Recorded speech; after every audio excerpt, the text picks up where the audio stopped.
রিমা আর অজয় ছেলেকে পেট ভর্তি করে পঞ্চব্যঞ্জন খেতে দেন, আর অরুণাভ দুহাত দিয়ে সেই খাবার সারা ঘরে ছিটিয়ে ছিটিয়ে ফেলে। বড় বড় দুই দিদিকে ধরে মারে, কিন্তু রিমা আর অজয় ছেলের প্রতি অন্ধ ভালোবাসায় ছেলেকে কিছুই বলে না। আস্তে আস্তে অরুণাভ বড় হয়। এখন আর সে কিশোর নেই, সে এখন যুবকে পরিণত হয়েছে। ততদিনে তার দুই দিদিরও বিয়ে হয়ে গেছে, রিমলির দুই দেওরের সাথে। রিমা অজয়েরও বয়স হয়েছে।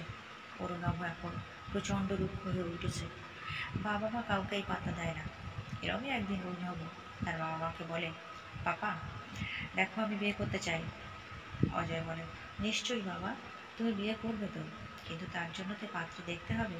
অরুণাভ বলে, 7 দিনের মধ্যে দেখো। রিমা বলে, বেশ, তাই হবে বাবা, কয়েকদিনের মধ্যে একটা ভালো পাত্রীও পেয়ে যায়। এটার নাম নন্দিনী। এরপর একটা শুভ দিন দেখে আর অরুণাভ আর নন্দিনীর বিয়ে হয়ে যায়। বিয়ের পর কদিন খুব ভালো কাটে। আস্তে আস্তে অজয়বাবুরও বয়স বাড়ছে, তাই সে একদিন সমস্ত সম্পত্তি অরুণাভর নামে লিখে দিলেন। আর তার মেয়েরা অত্যন্ত ভালোই, তাই সম্পত্তির ভাগ তার আর চাইল না। কিছুদিন পর অজয়বাবু তার স্ত্রীকে রেখে চোখ বুঝলেন। 1 বছর খুব সুন্দর কেটে গেল, কিন্তু তারপরেই শুরু হলো অশান্তি। নন্দিনীর সঙ্গে তার শাশুড়ি বনিবনা হচ্ছে না। ননদরা আগে যাওয়া আসতো, এখন আসে না আর। অরুণাভ এখন কেমন বদলে গেছে। অফিস থেকে ফিরে মায়ের সাথে দেখা করার সময়টুকুও হয় না তার। মা যদি কিছু বলে তাহলে রীতিমতো বিরক্ত হয়ে উত্তর দেয়। একদিন সকালে নন্দিনী বলে, মা আজ আমি পার্লারে যাব, তাই রান্নাগুলো করে রাখবেন। রিমা বলে, বৌমা আজকে আমার হাতের ব্যথাটা বেড়েছে, আজ যদি একটু তুমি করে নাও। নন্দিনী বলে, ইম্পসিবল, আমি পারবো না। রিমা বলে, দেখো বৌমা, রোজের রান্না তো আমিই করি, আজ নয় তুমিই করলে। নন্দিনী বলে, কি বললেন আপনি? আমি একদিনও রান্না করি না, সংসারের সমস্ত কাজ বুঝি আপনি একা করেন। আজ আসুক আপনার ছেলে, দাঁড়ান, বলেও চলে যায়। আর রিমা বাতের ব্যথা নিয়েও রান্নাঘরে প্রবেশ করে। সন্ধেবেলা অরুণাভ ফিরলে নন্দিনী ওকে নিয়ে বিনিয়ে মায়ের নামে বলে। আর অরুণাভ এমনিতেই খুব রুক্ষ, মাকে এখন তেমন আর পছন্দ করে না। তার উপর স্ত্রীর এই নারী শিল্প প্রচণ্ড মাথা গরম হয়ে যায়। সেদিন রাতে প্রচণ্ড অশান্তি হয়, আর তার ফলস্বরূপ অরুণাভ মাকে টানতে টানতে এক কাপড়ে বাড়ি থেকে বের করে দেয়। রিমা অবাক হয়ে যায় ছেলের এই ব্যবহারে।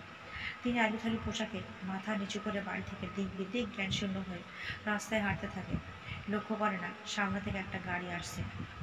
আর ওদিকে রিমলি, টিকলি আর তিতলি তাদের স্বামীদের সাথে সিনেমা দেখে ফিরছিল। তারা মাঝে মাঝে সিনেমা দেখতে যায় বরেদের সাথে, তো যাই, আবার মাঝে মাঝে শাশুড়ি ননদদের সাথেও যায়। কিন্তু তারা রিমাকে এভাবে দূর থেকে দেখে চিনতে পারে না। ওরা ভাবে যে কোনো বয়স্ক ভদ্র মহিলা রাস্তা দিয়ে এভাবে দিক বিদিক জ্ঞানশূন্য হয়ে হাঁটছে। টিকলি রিমাকে পিছন থেকে ডেকে ওঠে, মাসিমা সরে যান, গাড়ি আসছে। আরে ও মাসিমা সরে যান। রিমার কানে কোনো কথা যায় না, তাই দেখে ওরা 6 জন ছুটে এসে রিমাকে টেনে ফুটপাতের দিকে নিয়ে আসে। তিতলি, কি করছিলেন কি আপনি? এক্ষুনি কত বড়। রিমলি, মা তুমি? টিকলি, মা তোমার এই অবস্থা কি করে? কি হয়েছে? রিমা ডুকরে কেঁদে ওঠে। এই দেখে টিকলির পর অফ বলে, মা আপনি কাঁদছেন কেন? কাঁদবেন না প্লিজ, শান্ত হন। টিকলি বলে, মা কি হয়েছে আমাদের বলো। রিমা কাঁদতে কাঁদতে ওদের সমস্ত কিছু বলে। তার সঙ্গে এও বলে যে আমার যদি ছেলে না হয়ে আরেকটা মেয়ে হতো তাহলে বোধহয় ভালো হতো। আমার যে তখন কি মতিভ্রম হয়েছিল যে ঈশ্বরের কাছে পুত্র সন্তান চেয়েছিলাম। কি জানে রিমলির স্বামী আদিত্য বলে, শালাবাবু এটা কি করলো? রিমা বলে, ওকা এখন পুরো অন্যরকম হয়ে গেছে, কিন্তু আমি এখন কোথায় যাব? তিতলির স্বামী বলে, অভ্র, আপনার এতগুলো ছেলে মেয়ে থাকতে আপনার থাকার জায়গার অভাব নাকি? আপনি আমাদের বাড়িতে থাকবেন। রিমা বলে, না না, তা হয় না, আমি তোমাদের বাড়ি। তিতলি বলে, কেন হবে না মা, তুমি এখন আমাদের সাথে আমাদের বাড়ি যাবে। মা বাবাও তোমার কথা বলেছিলেন। সবাই তাহলে রাজি? রিমা হেসে ফেলে, বলে, রাজি। গাড়িতে যেতে যেতে রিমা বলে, মারে ছোট্ট থেকে তোদের এত অবহেলা করেছি, কখনো কাছে টেনে নিইনি, সব সময় ভালোটা খোকাকে দিয়েছি, আর আজ তোরা আমার কথা ভাবছিস? রিমি বলে, থাক না মা, এখন আবার এসব কথা কেন? পাস্ট ইজ পাস্ট, ভুলে যাও সব। টিকলি আর তিতলি, হ্যাঁ মা, বড়দি ঠিকই বলেছে, ভুলে যাও সব। ওরা বাড়ি যেতেই রিমলি, টিকলি আর তিতলির শাশুড়ি হেমলতা বলে, আরে দিদি তুমি? আমার কি সৌভাগ্য, কতদিন পর এলে দিদি। আমাদের বাড়ির রাস্তা তো প্রায় ভুলতেই বসেছিলে। ওরা সবাই পুরো ঘটনাটা খুলে বলে শ্বশুর শাশুড়িকে। আর এও বলে যে আজ থেকে রিমা ওদের সাথেই থাকবে। সব শুনে অজিতের শ্বশুর মশাই, বাহ, এত খুব ভালো কথা। তোমরা বেরিয়ে গেলে আমাদের বুড়ো বুড়িকে আড্ডা দিতে হয়। এবার না হয় আমরা তিনজন মিলে আড্ডা দেবো।